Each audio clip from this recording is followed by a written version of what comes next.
po na encouragement para sa ating lahat na muli tayong makakasaksi ng baptism ng isang kabataan. Napapansin natin, the Lord has been working sa mga youth, di ba? Halos nagkakasunod-sunod ang baptism ng mga kabataan.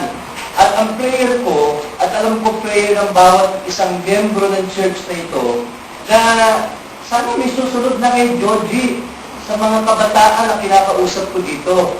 Pero sana hindi lang sa kabataan. Kasi meron tayong mga panauhin na matagal na rin natin kasama. Ano ba nagiging tubo natin sa Ebanghelyo? We just can't be sitting here every Lord's Day having no response. Sana yung response hindi pakikilaban, kundi pagtanggap. Pagtanggap ng biyaya ng Diyos kay Kristo. At ganoon ang nangyari kay Georgie. Georgie, kamusta na? Okay.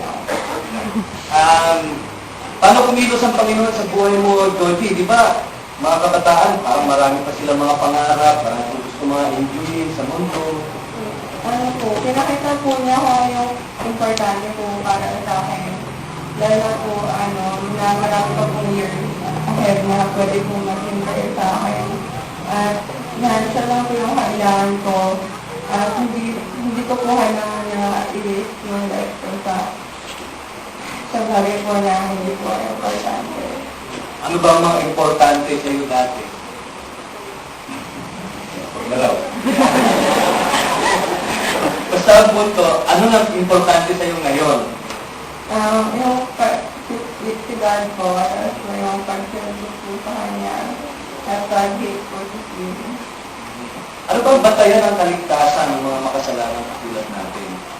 Ano po, yung pagpapakatay po ni Cristo sa cross para po mahugasan po ng blood ng heart natin sa sin. Okay, so, message sa bawat isa sa atin yun. Yung baptism ni Georgie dito, paglubog ko sa kanya, hindi lang kami nagpapalamig dahil mainit, mga bata, kasi baka kayo, tinitingnan lang nyo, parang swimming lang. Hindi swimming ito, yan ay itinalaga ng salita ng Diyos na paraan para kausapin kayong lahat at ipakita na si Georgie ay nakikiisa na kay Kristo. Isang katotohanan na yun sa kanyang buhay. Nanampalataya siya kay Kristo, nakikiisa siya kay Kristo sa kamatayan, paglibing at pagkabuhay muli ni Kristo. And symbolic yan, namatay, nilibing, iniahon sa bagong buhay. So Georgie now is walking in newness of life. Yun ang tanda ng bawat tunay na mananampalataya, lumalakad sa bagong buhay. At gano'n ang nangyari kay Georgie. Purihin natin ang biyaya ng Diyos sa buhay ni Georgie. Natin tayo.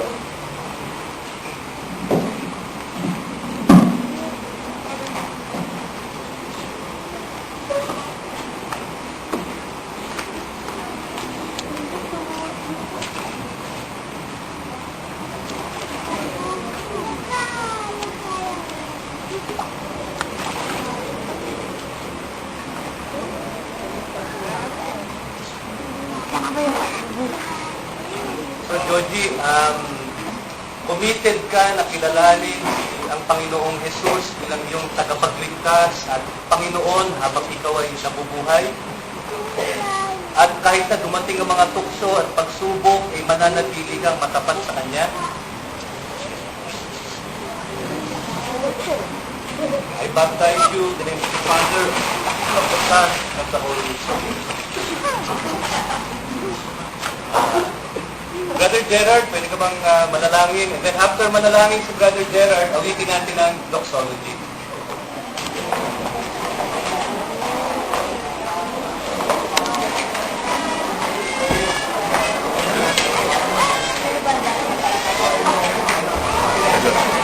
Parang mag-pisa, kunyari.